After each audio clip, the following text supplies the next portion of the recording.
Good morning, students. In this lecture, we discuss chapter number 14, oligopoly. What is oligopoly? Oligopoly is a market situation with only a few large sellers. Oligopoly ਉਸ market situation ਨੂੰ ਕਿਹਾ ਜਾਂਦਾ ਹੈ ਜਿਸ ਦੇ ਵਿੱਚ ਸਿਰਫ ਕੁਝ ਹੀ ਲਾਰਜ ਸੇਲਰਸ ਹੁੰਦੇ ਆ। ਜਿਹੜਾ ਓਲੀਗੋਪੋਲੀ ਵਰਡ ਆ ਉਹ 2 ਗ੍ਰੀਕ ਵਰਡਸ ਤੋਂ ਡਰਾਈਵ ਕੀਤਾ ਗਿਆ। Oligo means few and poly means control. ਇਸ ਤਰ੍ਹਾਂ ਓਲੀਗੋਪੋਲੀ ਉਸ ਮਾਰਕੀਟ ਸਿਚੁਏਸ਼ਨ ਨੂੰ ਕਿਹਾ ਜਾਂਦਾ ਹੈ ਜਿਸ ਵਿੱਚ ਸਿਰਫ ਫਿਊ ਲਾਰਜ ਫਰਮਸ ਹੁੰਦੀਆਂ ਜਾਂ ਤਾਂ ਹੋਮੋਜੀਨੀਅਸ ਪ੍ਰੋਡਕਟ ਜਾਂ ਫਿਰ ਡਿਫਰੈਂਸ਼ੀਅਲ ਪ੍ਰੋਡਕਟ ਨੂੰ ਸੇਲ ਕਰਦੀਆਂ।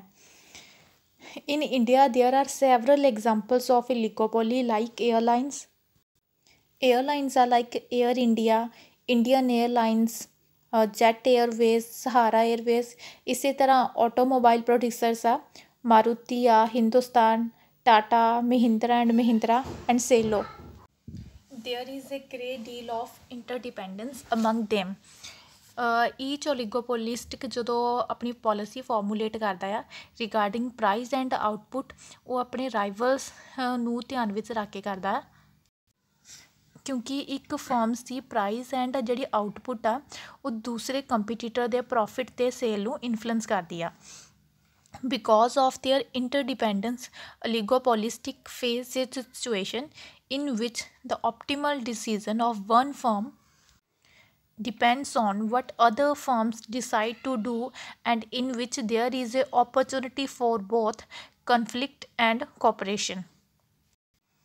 ਇਸ ਤੋਂ ਇਲਾਵਾ ਇੱਕ ਸਪੈਸ਼ਲ ਕੇਸ ਆਫ ਮਾਰਕੀਟ ਹੁੰਦਾ ਹੈ ਜਿਸ ਦੇ ਵਿੱਚ ਸਿਰਫ 2 ਹੀ ਡੋਮੀਨੇਟਡ ਫਰਮਸ ਹੁੰਦੀਆਂ। ਉਸ ਕੇਸ ਆਫ ਮਾਰਕੀਟ ਨੂੰ ਡਿਊਪਰਲੀ ਕਿਹਾ ਜਾਂਦਾ ਹੈ। Now definition is in the word of P.C. Dule, an oligopoly is a market of only few sellers offering either homogeneous or differentiated products. There are so many sellers that they recognize their mutual dependence. ਕਿ ਓਲੀਗੋਪੋਲੀ ਉਸ market structure ਨੂੰ ਕਿਹਾ ਜਾਂਦਾ ਜਿਸ ਵਿੱਚ ਸਿਰਫ ਫਿਊ sailors ਹੁੰਦੇ ਆ ਜੋ ਕਿ ਆਫਰ ਕਰਦੇ ਹੋਮੋਜੀਨੀਅਸ ਪ੍ਰੋਡਕਟ ਜਾਂ ਡਿਫਰੈਂਸ਼ੀਅਲ ਪ੍ਰੋਡਕਟਸ ਨੂੰ, ਐਂਡ ਜਿਹੜੇ ਫਿਊ ਸੇਲਰਸ ਆ ਉਹਨਾਂ ਦੇ ਵਿੱਚ ਇੰਟਰਡਿਪੈਂਡੈਂਸ ਪਾਈ ਜਾਂਦੀ ਹੈ ਕਿ ਇੱਕ ਦੂਸਰੇ ਦੇ ਉੱਪਰ ਡਿਪੈਂਡ ਕਰਦੇ ਆ ਮਿਊਚੁਅਲੀ ਉਹ। Next is characteristics or assumptions of oligopoly. First point is few sellers and many buyers. Oligopoly is a market structure in which few firms dominate the industry. ਕਿ oligopoly ਉਸ ਮਾਰਕੀਟ ਸਟਰਕਚਰ ਨੂੰ ਕਿਹਾ ਜਾਂਦਾ ਹੈ ਜਿਸ ਦੇ ਵਿੱਚ ਕੁਝ ਹੀ ਫਰਮਸ ਦਾ ਡੋਮੀਨੇਟ ਹੁੰਦਾ ਹੈ ਇੰਡਸਟਰੀ ਦੇ ਉੱਪਰ। ਫੋਰ ਐਗਜ਼ਾਮਪਲ ਇੰਡੀਆ ਦੇ ਵਿੱਚ 4 ਕੰਪਨੀਜ਼ ਆ ਮਾਰੂਤੀ, ਹੁੰਡਾਈ, ਸਿਆਲੋ ਐਂਡ ਟਾਟਾ। ਇਹ ਕੀ ਪ੍ਰੋਡਿਊਸ ਕਰਦੀਆਂ 90% ਆਫ ਸਮੋਲ ਕਾਰਸ ਇੰਡੀਆ ਦੇ ਵਿੱਚ। And the product sold by oligopolistic firms ਉਹ ਜਾਂ ਤਾਂ ਹੋਮੋਜੀਨੀਅਸ ਵੀ ਹੋ ਸਕਦਾ ਜਾਂ ਡਿਫਰੈਂਸ਼ੀਅਲ ਵੀ ਹੋ ਸਕਦਾ ਆ।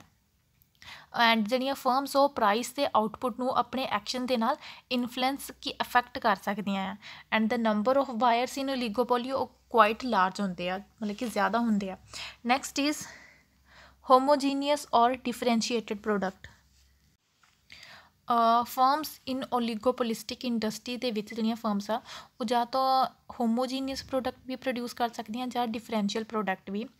ਕਿ ਇਫ ਜਿਹੜੀਆਂ ਫਰਮਸ ਹੋਮੋਜੀਨੀਅਸ ਪ੍ਰੋਡਕਟ ਨੂੰ ਪ੍ਰੋਡਿਊਸ ਕਰਦੀਆਂ ਲਾਈਕ ਸੀਮੈਂਟ ਔਰ ਸਟੀਲ ਇੰਡਸਟਰੀ ਆ ਉਹਨਾਂ ਨੂੰ ਪਿਓਰ ਔਰ ਪਰਫੈਕਟ ਓਲੀਗੋਪੋਲੀ ਕਿਹਾ ਜਾਂਦਾ ਆ। If the firms produce A differential product like automobiles ਆ ਇਹਨਾਂ ਇੰਡਸਟਰੀਜ਼ ਨੂੰ ਡਿਫਰੈਂਸ਼ੀਏਟਡ ਔਰ ਇੰਪਰਫੈਕਟ ਓਲੀਗੋਪੋਲੀ ਕਿਹਾ ਜਾਂਦਾ ਹੈ। Next is mutual interdependence. A very important feature of oligopoly is mutual interdependence of the firms. ਕਿ oligopoly firms ਦੇ ਵਿੱਚ mutual interdependence ਪਾਇਆ ਜਾਂਦਾ ਹੈ ਕਿ ਇੱਕ ਫਰਮ ਦਾ ਆਊਟਪੁੱਟ ਐਂਡ ਪ੍ਰਾਈਸ ਨਾਲ ਰਿਲੇਟਡ ਜਿਹੜਾ ਡਿਸੀਜ਼ਨ ਹੁੰਦਾ ਆ ਉਹ ਦੂਸਰੀ ਫਰਮ ਦੇ ਆਊਟਪੁੱਟ ਐਂਡ ਪ੍ਰਾਈਸ ਦੇ ਨਾਲ ਰਿਲੇਟਡ ਹੁੰਦਾ ਆ, ਉਸਨੂੰ ਧਿਆਨ ਵਿੱਚ ਰੱਖ ਕੇ ਕੀਤਾ ਜਾਂਦਾ ਆ। In short, the oligopoly firm has to take into consideration the action and reaction of his rival while determining its price and output policy. Mutual interdependence ਦਾ ਮਤਲਬ ਹੁੰਦਾ ਹੈ ਕਿ ਓਲੀਗੋਪੋਲੀ ਜਿਹੜੀਆਂ ਫਰਮਸ ਆ ਉਹਨਾਂ ਦੇ ਆਊਟਪੁੱਟ ਐਂਡ ਪ੍ਰਾਈਸ ਜਿਹੜੇ ਦੇ ਨਾਲ ਰਿਲੇਟਡ ਜਿਹੜੇ ਡਿਸੀਜ਼ਨ ਆ ਉਹ ਇੱਕ ਦੂਸਰੇ ਫਰਮਸ ਨੂੰ ਸਿਗਨੀਫਿਕੈਂਟਲੀ ਅਫੈਕਟਡ ਕਰਦੇ ਆ। Next is lack of uniformity. Another feature of oligopoly is lack of uniformity in the size of firms. कुछ firms very large ਹੁੰਦੀਆਂ and ਕੁਝ firms small ਹੁੰਦੀਆਂ। ਫੋਰ ਐਗਜ਼ਾਮਪਲ ਇੰਡੀਆ ਦੇ ਵਿੱਚ ਜਿਹੜਾ ਮਾਰੂਤੀ ਉਦਯੋਗ ਦਾ ਸਮੋਲ ਕਾਰ ਸੈਗਮੈਂਟ ਦੇ ਵਿੱਚ ਜਿਹੜਾ ਪਰਸੈਂਟੇਜ ਸ਼ੇਅਰ ਆ ਉਹ 86% ਆ, ਜਦ ਕਿ ਰੈਸਟ ਆਟੋਮੋਬਾਈਲ ਇੰਡਸਟਰੀ ਦੇ ਵਿੱਚ ਜਿਹੜਾ ਸੈਲੋ ਅਤੇ ਟਾਟਾ ਦਾ ਜਿਹੜਾ ਸ਼ੇਅਰ ਆ ਉਹ ਕੰਪੈਰੇਟਿਵਲੀ ਮਾਰੂਤੀ ਉਦਯੋਗ ਦੇ ਨਾਲੋਂ ਬਹੁਤ ਘੱਟ ਆ। Next point is advertisement. An oligopoly has to incur much expenditure on advertisement because in case of oligopoly ਜਿਹੜੀ elasticity of demand ਆ ਉਹ ਬਹੁਤ ਜ਼ਿਆਦਾ ਹਾਈ ਹੁੰਦੀ ਹੈ ਐਂਡ ਪ੍ਰਾਈਸ ਰਿਜਿਡਿਟੀ ਹੁੰਦੀ ਆ। ਇਸ ਕਰਕੇ the only way open to the oligopolistic firm is to promote his sale by advertising his product। ਕਿ that means oligopoly firms ਕੋਲ ਸਿਰਫ ਇੱਕ ਹੀ ਰਾਸਤਾ ਬਚਦਾ ਕਿ ਉਹ ਆਪਣੇ ਜਿਹੜੇ ਪ੍ਰੋਡਕਟ ਦੀ ਐਡਵਰਟਾਈਜ਼ਮੈਂਟ ਦੇ ਥਰੂ ਸੇਲ ਨੂੰ ਪ੍ਰਮੋਟ ਕਰੇ। And the expenditure on advertisement is aimed primarily at shifting the demand in favor of the advertised product. Next is element of monopoly.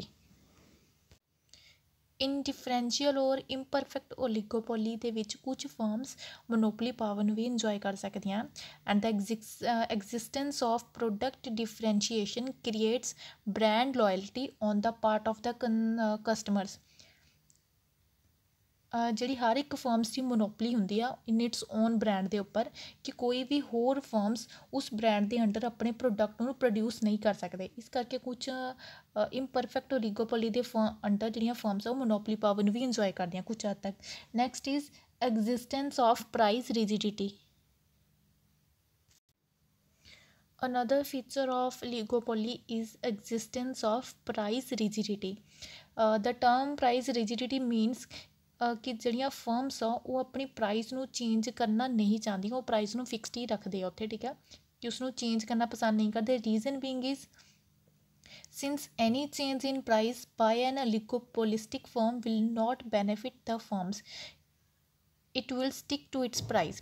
ਕਿ ਅਗਰ ਉਹ ਆਪਣੀ ਪ੍ਰਾਈਸ ਦੇ ਵਿੱਚ ਕੋਈ ਚੇਂਜ ਕਰਦੀ ਓਲੀਗੋਪੋਲਿਸਟਿਕ ਫਰਮ ਤਾਂ ਉਸਨੂੰ ਉਸਦਾ ਕੋਈ ਬੈਨੀਫਿਟ ਨਹੀਂ ਹੁੰਦਾ ਬਿਕੋਜ਼ ਕਿ ਅਗਰ ਇੱਕ ਫਰਮ ਟਰਾਈ ਕਰਦੀ ਆ ਕਿ ਮੈਂ ਆਪਣੀ ਪ੍ਰਾਈਸ ਘਟਾ ਦੇਵਾਂ ਤਾਂ ਉਸਦਾ ਰਾਈਵਲ ਫਰਮ ਕੀ ਕਰਦੀ ਆ ਉਹ ਵੀ ਆਪਣੀ ਪ੍ਰਾਈਸਿਸ ਘਟਾ ਦਿੰਦੇ ਆ, ਜਿਸ ਕਾਰਨ ਦੋਨਾਂ ਫਰਮ ਵਿੱਚੋਂ ਕਿਸੇ ਨੂੰ ਵੀ ਐਡਵਾਂਟੇਜ ਨਹੀਂ ਹੁੰਦਾ। ਸੇਮ ਇਸੇ ਤਰ੍ਹਾਂ ਅਗਰ ਇੱਕ ਫਰਮ ਟਰਾਈ ਕਰਦੀ ਆ ਕਿ ਮੈਂ ਆਪਣੀ ਪ੍ਰਾਈਸ ਪ੍ਰੋਡਕਟ ਦੀ ਇਨਕਰੀਜ਼ ਕਰ ਦੇਵਾਂ, ਰੇਜ਼ ਕਰ ਦੇਵਾਂ, but other firms price raise ਨਹੀਂ ਕਰਦੀਆਂ। ਐਜ਼ ਅ ਰਿਜ਼ਲਟ ਕੀ ਹੁੰਦਾ ਆ, ਜਿਹੜੀ ਫਸਟ ਫਰਮ ਪ੍ਰਾਈਸ ਰਾਈਜ਼ ਕਰਦੀ ਆ ਉਹ ਆਪਣੇ ਕਸਟਮਰ ਨੂੰ ਲੂਜ਼ ਕਰ ਦਿੰਦੀ ਆ ਅਤੇ ਉਸਨੂੰ ਲੋਸ ਹੁੰਦਾ। So there is price rigidity in an oligopolistic market ਕਿ ਉਹ ਕੀ ਆ, ਇੱਕ ਉਸਦੀ ਮੇਨ ਅਜ਼ੰਪਸ਼ਨ ਆ। Next point is keen competition. The oligopoly is characterized by the presence of keen competition among rivals। ਕਿ oligopoly ਦੇ ਵਿੱਚ ਹਰ ਇੱਕ ਰਾਈਵਲ ਫਰਮਸ ਦੇ ਵਿੱਚ ਇੱਕ ਕੰਪੀਟੀਸ਼ਨ ਪਾਇਆ ਜਾਂਦਾ ਆ। Under oligopoly the number of sailors ਬਹੁਤ ਹੀ ਸਮੋਲ ਹੁੰਦੇ ਆ ਐਂਡ ਕੋਈ ਵੀ ਇੱਕ ਫਰਮ ਦਾ ਜਿਹੜਾ ਮੂਵਮੈਂਟ ਆ ਉਹ ਇਮੀਡੀਏਟਲੀ ਰਾਈਵਲ ਸੇਲਰਸ ਨੂੰ ਵੀ ਅਫੈਕਟ ਕਰਦੀ ਆ। ਇਸ ਕਰਕੇ ਹਰ ਇੱਕ ਜਿਹੜੀ ਫਰਮ ਆ ਉਹ ਆਪਣੇ ਜਿਹੜੇ ਰਾਈਵਲ ਦੀ ਐਕਟੀਵਿਟੀਜ਼ ਨੂੰ ਚੰਗੀ ਤਰ੍ਹਾਂ ਧਿਆਨ ਵਿੱਚ ਰੱਖਦੀ ਆ ਐਂਡ ਉਸਨੂੰ ਕਾਊਂਟਰੀਟ ਕਰਨ ਦੇ ਲਈ ਹਮੇਸ਼ਾ ਪ੍ਰਿਪੇਅਰ ਰਹਿੰਦੀ ਆ। Next point is uncertainty. Uncertainty prevails in oligopolistic markets। In oligopoly due to interdependence of firm on each other ਕਿ ਕੋਈ ਵੀ ਸਰਟਨ ਪ੍ਰੈਡਿਕਸ਼ਨ ਨਹੀਂ ਕੀਤੀ ਜਾ ਸਕਦੀ ਕਿ ਡਿਫਰੈਂਟ ਫਰਮਸ ਦੇ ਬਿਹੇਵੀਅਰ ਦੇ ਰਿਗਾਰਡਿੰਗ, ਇਸ ਲਈ oligopoly ਦੇ ਵਿੱਚ ਅਨਸਰਟਨਿਟੀ ਰਹਿੰਦੀ ਹੈ ਬਿਕੋਜ਼ ਕਿਉਂਕਿ ਜਿਹੜੀਆਂ ਫਰਮਸ ਇੱਕ ਦੂਜੇ ਦੇ ਉੱਪਰ ਇੰਟਰਡਿਪੈਂਡੈਂਸ ਕਰਦੀਆਂ ਕਿ ਇੱਕ ਫਰਮ ਅਗਰ ਆਪਣੀ ਪ੍ਰਾਈਸ ਦੇ ਵਿੱਚ ਚੇਂਜ ਕਰਦੀ ਹੈ ਤਾਂ ਦੂਸਰੀ ਫਰਮ ਉਸ ਰਾਈਵਲ ਫਰਮ ਉਸ ਦੇ ਅਕੋਰਡਿੰਗ ਕਿਸ ਤਰ੍ਹਾਂ ਰਿਐਕਟ ਕਰੇਗੀ, ਇਸ ਚੀਜ਼ ਬਾਰੇ ਕੋਈ ਵੀ ਪੱਕਾ ਫਿਕਸ ਨਹੀਂ ਹੁੰਦਾ। Next is existence of non-profit motive। A firm under oligopoly may not always aim at maximizing its profit। ਕਿ oligopoly ਦੇ ਅੰਡਰ ਜਿਹੜੀਆਂ ਫਰਮਸ ਓਪਰੇਟ ਕਰਦੀਆਂ ਉਹਨਾਂ ਦਾ ਆਲਵੇਜ਼ ਇਹ ਮੋਟਿਵ ਨਹੀਂ ਹੁੰਦਾ ਕਿ ਸਿਰਫ ਆਪਣੇ ਪ੍ਰੋਫਿਟ ਨੂੰ ਮੈਕਸੀਮਾਈਜ਼ ਕਰਨਾ।